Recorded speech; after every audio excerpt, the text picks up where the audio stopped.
Hey guys, how's it going? Okay.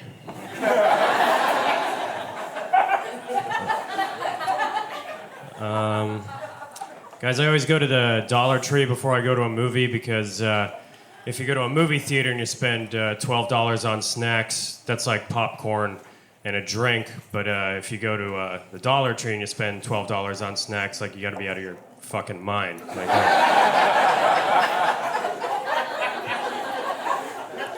I show up early now because I just want to spend more time in the Dollar Tree. There's something peaceful about being surrounded by a ton of cheap shit and just like knowing that in this place, like nobody can buy anything more expensive than me.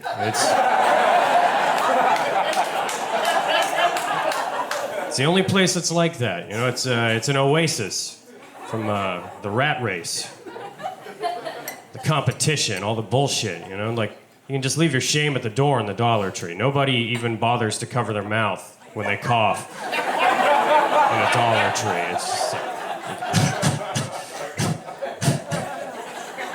wow, they have 3 different kinds of scissors here in the Dollar Tree. I wonder which one is almost worth $1. It can only be one. The Dollar Tree got like a lot bigger in my lifetime. It used to be just sort of a brick in a mini mall, and now it has like a whole kitchen section. Like you can buy a kitchen knife, you can buy a box of matches, you can buy a black mask, black gloves, and a Bible for the price of a cheeseburger. Like you can do some fucking damage.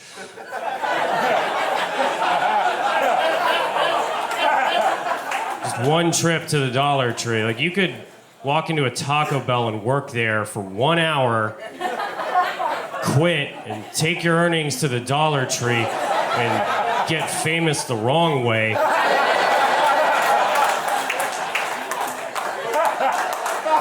That option is always available to everyone you've ever met, and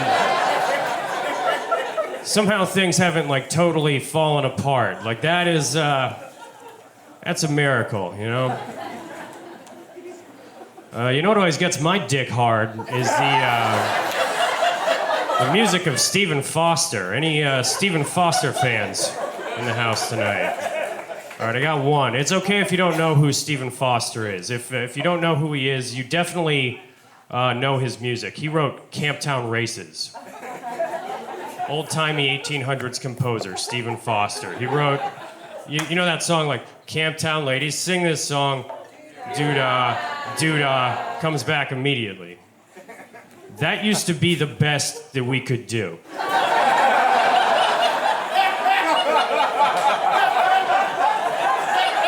Just doo-dah, doo-dah, like, we didn't always have catchy music in this country. Like that song was famous on the East Coast and the West Coast of the United States when there was just one train connecting those two things. Like, people used to fuck to that song, man. Like that's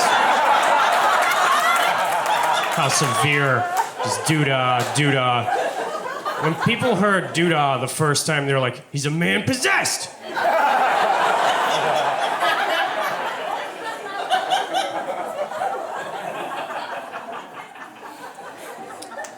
Went to Little Caesars Pizza a while ago. Just taking myself on a date. Don't take anyone else on that date, but you know, if you want to give yourself a cheap hug, definitely visit the good people at Little Caesars. I like Little Caesars, man, because they're not trying to compete. All the other corporate pizza chains are trying really hard to tell you that their shit is gold.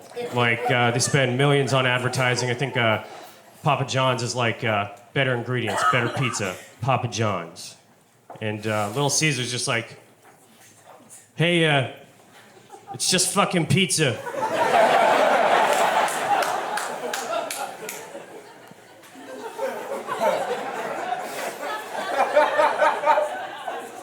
Don't take your money to Domino's. Don't do that. Don't get the Domino's Pizza pizza and you bite into it and look, there's another little pizza inside of it. Wow.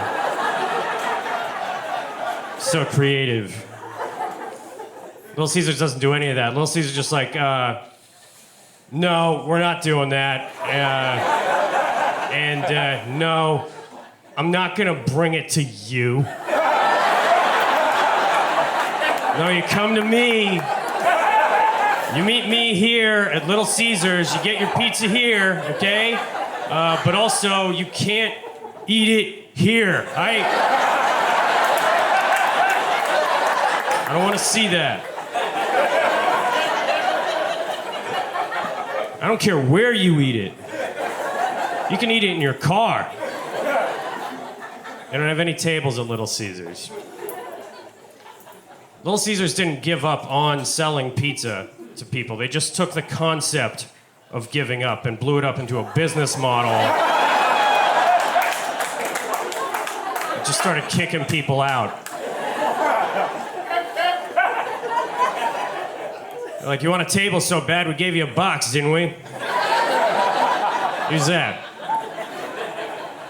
No, we can keep one chair so you can wait for your pizza. You better not eat in that chair. No.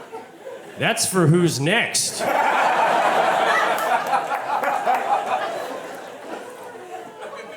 I went into a Little Caesars Pizza a while ago, and the girl behind the counter, she looked like she was like 18 or something, but when I looked into her eyes, I could tell she's probably actually just been dead for centuries. I was like, hey, can I get like a large cheese pizza, please? And she was like, we actually only have one size of pizza here at Little Caesars, because of course, it's just one size. It was very professional the way she said it. I like the response. I think what she meant to say was, do you know where the fuck you are right now? Like, you want different sizes of pizza? We have one pizza pan in the back. We make the breadsticks in that thing too. We keep the pan next to the cup. Cup says sauce, that's how much sauce goes on the pizza every time. They have to live by that at Little Caesars. I think that, if in one afternoon, 100 Little Caesars employees were like, well, my friend's coming in today, I'm gonna put a little bit extra cheese on this pizza for him. If 100 of them did that in a couple of hours, the whole house of cards comes tumbling down. Nobody works at Little Caesars anymore. I like Little Caesars Pizza because they're like, hey, if you want a pizza for $5, guess what? It's done. It's been done for 2 fucking hours, so do you still want it or not? All right, you guys have been cool. Thank you so much.